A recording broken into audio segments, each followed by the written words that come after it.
Bonjour, je m'appelle Lucas. Bonjour, je m'appelle Charles-Antoine.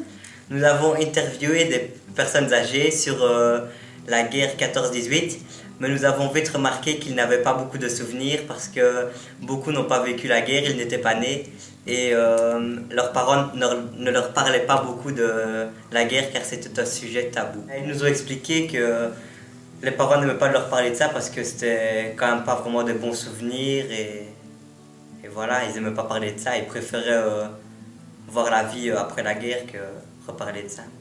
Certaines personnes nous ont parlé de la guerre 14-18 qu'ils ont soit vécu, soit que leurs parents leur ont raconté quelques souvenirs. Vous savez que je suis née le 10 janvier 1915 en Angleterre parce que mes parents avaient eu leur hôtel détruit à Herve. Alors ils étaient sinistrés. C'était le 8 août 1914. Les Allemands sont venus mettre le feu à Herve, à beaucoup de maisons. La moitié de la rue de la Station, tout un côté, et rue Léopold, avenue de Ward, rue Potier-Rue. Je ne sais pas combien il y a eu de maisons incendiées à Herve. C'était ma maman, hein? Il a commencé, lui. Nous sommes Ardennais. Nous sommes des Ardennais. Et pendant la guerre, elle avait 12 ans. Et ma grand-mère l'avait envoyée pour aller chercher de la farine dans une ferme. Elle revient avec son sac de farine, mais elle rencontre un Allemand. Et il voulait prendre son sac de farine.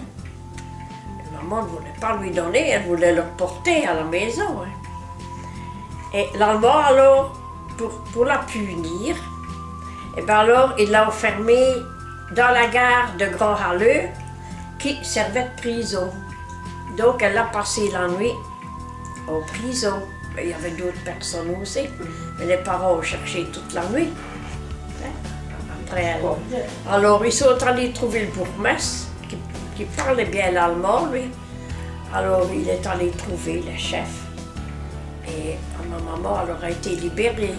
Mais l'Allemand a été puni parce qu'il ne pouvait pas enfermer un enfant. Ce que je sais, c'est que mon beau-père, ça on l'a bien su, il a été soldat à la guerre de 14. Et il a été retenu.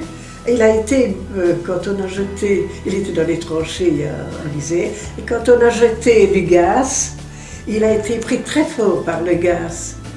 Et les soldats qui étaient pris très fort, et puis bien les grands blessés, on les envoyait en Angleterre. Alors, les hommes signaient avec leur pouce en rouge et les femmes, dans la maman, elle le fait avec de l'encre bleue. Sur des certificats de réfugiés. Je me rappelle bien du jour de l'armistice, parce que tous les Belges on était contents. Hein? Et alors, on nous a fait boire un petit verre de bière chaude, là, je ne sais pas. On appelait ça, les Anglais, le punch. Mais je me rappelle de la liesse qu'il y avait. Alors, je me souviens du bateau qui nous ramenait en Belgique. Et il allait jusqu'à Anvers. Et quand on a débarqué à Anvers sur le quai, il faisait si froid. Et je me dis, mon Dieu, la Belgique, c'est ça, il fait si froid. Parce que c'était le quai. Et elle n'a jamais rien raconté, votre maman, de cette guerre 14-18? La seule chose que j'ai su, moi, de papa, c'était qu'ils avaient eu faim dans la guerre 14-18. Il m'avait dit que s'il y avait encore une guerre, que ses enfants n'auraient pas. On leur a demandé de raconter quelques anecdotes sur la guerre. Et alors, ils ont parlé d'abord de la guerre 14-18. Certains qui avaient des souvenirs et d'autres que leurs parents leur avaient racontés.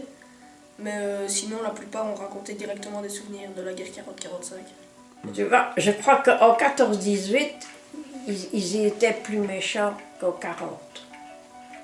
Parce que maman avait tellement peur en 40. Nous sommes partis bien loin en France, hein, et tout à pied. Hein.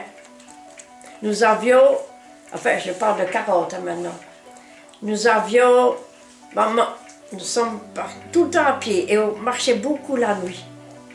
On était beaucoup plus tranquille la nuit. J'étais en Prusse orientale. On faisait des tranchées anti-chars. Et les Russes, les Mongols et les Tartares sont venus par derrière. Et on nous a chassés en Russie. Et je suis resté 6 mois en Russie. J'étais assis sur un bord, il y a un Allemand qui est venu, donc il s'était arrêté avec les cheveux et tout, et puis il s'est assis, et m'a pris près de lui, pendant un petit temps, et puis Gentiment. très gentiment. Alors, et c'était déjà un soldat âgé, hein. Donc c'est certainement un soldat qui avait été ramassé. Quand il ramassait de tout, il ne regardait plus l'âge ou quoi. Et ça, c'est encore quelque chose qui m'a fort frappé. Et à ce moment-là, on a appris quand on est revenu que les Allemands étaient déjà stockés ici dans Margensoul. Ils rampaient, ils essayaient d'arriver au fort de Baptiste pour aller lancer des grenades quand on lève la coupole du fort de Baptiste, qui pèse des centaines de tonnes. Et on avait attaché le drapeau belge sur le wagon, hein, parce que nous étions presque tout belges. Et il y a un Polonais qui passe, il arrache les choses, le drapeau. Alors, nous, oh allô, qu'est-ce que tu fais là, l'autre mille Dieu? Qu'est-ce que tu fais de là, l'autre? Nous sommes belges, nous ne sommes pas des chleuses. Oh, excuse. Quand on est arrivé en Allemagne, on avait envie. Le Christ, c'était Hitler qui était mis La place du Christ. à la place du Christ au mur, là. Il y avait tout un réseau de gens de résistants, donc des gens qui combattaient les Allemands. Et je me rappelle que nous étions dans le réfectoire et on a vu les camions allemands descendre vers la maison des frères, embarquer tous les jeunes et puis partaient. Voilà. Ils étaient ramassés. Mais on avait peur de rentrer, hein. Pourquoi? Peur, mais réellement peur, avec mon cousin, quoi. Nous avons tout le temps resté ensemble. Nous avions peur à cause que nous ne savions pas ce que nos parents étaient devenus. Mais qu'est-ce que papa et maman sont devenus? Est-ce qu'on les retrouvera? La quatrième année, je l'ai doublé parce que je me suis absenté souvent. Pas parce que j'étais malade, pas parce que je ne savais pas venir à l'école, mais c'est parce que j'avais des courses à faire pour mon père qui était à ce moment-là dans la résistance. Et il me disait toujours, tiens, va porter cette lettre-là à un tel endroit, va porter cette lettre à un tel endroit, sans savoir, moi, pourquoi. Il me disait, je t'expliquerai plus tard. Au moment où tu es sur un train très militaire, des fois sur le toit. Et quand vous regardiez autour de vous, vous voyez plein d'horreurs alors? Souvent dans les gares, des cadavres, tout raidis, hein, arrangés comme des bûches. On fabriquait avant la guerre des murs en triangle, c'est-à-dire que voilà deux doigts par exemple, un mur là, et un autre mur qui était en face. Hein, et on devait remplir de pierres pour empêcher les tanks allemands d'arriver. Mais on n'a pas eu le temps, hein, les Allemands sont venus le 10 mai, et on n'a pas eu le temps de remplir ça, ça fait qu'ils savaient passer, mais ils contournaient bien souvent par les prairies. Hein. Je n'ai jamais vu tant de gens sur la route, des gens qui évacuaient. C'était terrible. Et à 12 heures, les Allemands étaient déjà sur nous, à la chaussée. À 12 heures. Et ils disaient toujours, ils chantaient « Wir fahren nach England ». Les Allemands l'ont quand même pris, hein. Enfin, ils l'ont habillé en allemand. Il est allé au front russe. Au front russe. Et puis de là, il a reçu une balle je crois que c'est dans une jambe. Et quand on allait chez lui, c'était toujours sac qui revenait. On lui a enlevé la balle, il y avait 5 hommes qui le tenaient, on n'a pas endormi. Il nous disait, je hurlais. Ce qu'il y avait chez nous, c'était un collabo qui habitait 2 maisons plus loin que chez nous. Et malgré qu'on faisait de la résistance, il fallait bien se calmer de temps en temps, ne pas trop sortir, parce que lui aussi il sortait. Mon oncle Philippe Arnaud, disait, mourons pas. Et il avait entendu dire que quand on buvait beaucoup de vinaigre, que ça faisait comme quelqu'un qui râlait là, qui était, qui avait quelque chose au poumon. Hein? Alors, et ils l'ont pris, ça brûle, hein? Mais il ne s'est jamais guéri de ça. Il a eu des séquelles tout le temps. Et le curé avait dit à mon père Joseph, mets ta voiture dans le jardin, enlève une roue et cache-la en terre, qu'on ne la voit pas. Ça fait que c'était une voiture avec 3 roues, et quand les Allemands vont venir, ils ne vont pas aller prendre une voiture qui n'a que 3 roues, hein, évidemment. Voyez-vous. Et ça s'est bien passé, ils n'ont pas réquisitionné la voiture. Mais j'avais un frère qui a été pris en captivité ici à Partis. Il est allé 5 ans en captivité, je dis bien 5 ans. Il avait un bras tout brûlé et n'a jamais raconté ce qui s'était passé. Parce qu'il avait peur de faire peur à maman. Moi, sans le savoir, j'étais résistant, mais sans le savoir, jusqu'à la libération. Oui.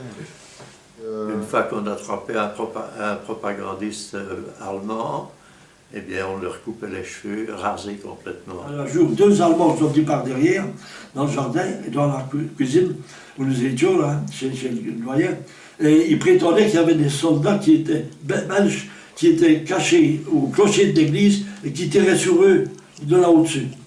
Alors ils voulaient ils ont pris mon père et mon grand-père, et mon père avait un petit frère qui avait 5 mois, là, hein, qui, sur les bras, et il les a poussés devant eux avec la mitraillette, leur fusil, là, hein, obligés de monter dans l'église pour aller voir si c'était pas des francs-tireurs. Hein. Ils n'ont rien trouvé, alors ils sont revenus. Mais ma mère, qui paniquait, vous comprenez bien, elle se dit, mon mari va être tué, et mon grand-père. Mais elle est allée les engueuler, hein. Elle connaissait l'allemand. Elle leur a dit, vous ne pouvez pas tuer un père de 8 enfants. Hein. Alors il y en a qui s'est retourné et qui a dit aux autres qui étaient dans le village, tirez plus haut, il y a un enfant en bas. Il y avait quand même des bons dans les Allemands, hein. Mais ils avaient Hitler derrière eux, là, qui les obligeait. Surtout les SS. Hein. Les SS, c'était une catégorie de soldats, voyez-vous, qui étaient vraiment les fanatiques de Hitler, les supporters d'Hitler. Hein. Les autres, il y en a beaucoup qui étaient obligés d'y aller parce qu'on les obligeait, quoi. Ils devaient suivre les autres. Hein. Il était remonté par les Allemands. Il était conduit à la mer, là, en France, faire des abris de béton et des blocs de béton pour mettre des canons dessus, pour les Allemands. On travaillait, hein, du matin au soir. On n'avait pas le temps de rien faire. J'ai regardé pendant 3 mois les petits chemins et tout ça pour pouvoir filer. Parce qu'il y avait 2 Allemands devant et 2 Allemands derrière. Hein. Qu'on était une centaine, bien sûr. Hein. À un moment donné, j'avais regardé qu'il y avait un chemin qui traversait un tournant. Il n'aurait pas su tirer, j'étais parti. Et ils ont remarqué que vous n'étiez plus là? Ah ben oui. Après? Après, ben oui. Vous étiez déjà loin? Ah ben oui. Vous couriez vite? On dit, ah ben oui, avec 19 ans.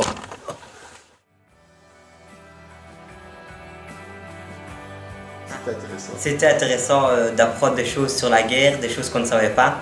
Certaines personnes nous ont dit que les Allemands, il y avait aussi des gentils, ils n'étaient pas tous méchants. Mais bon, il y a aussi des gens qui ont vécu des atrocités. Et... Enfin, ça, c'est moins marrant, mais il y avait quelques anecdotes qui étaient pas mal. Ouais, avant, je pensais que la guerre, c'était les Allemands qui tuaient tout le monde. Mais j'en ai appris qu'il y avait quand même des bonnes choses pendant la guerre. Mais il y avait des mauvais tant chez les Allemands que chez les Alliés. C'est quand même incroyable parce que de temps en temps, je vais me balader en vélo et je me dis qu'il y a eu la guerre dans ces rues où je me baladais. Notamment sur la ligne 38. Aussi, on nous parle du fort de Bathès, on passe souvent tout près et il se faisait bombarder. Et c'était Maintenant, on se sent en sécurité, mais à ce moment-là, ça devait être dangereux.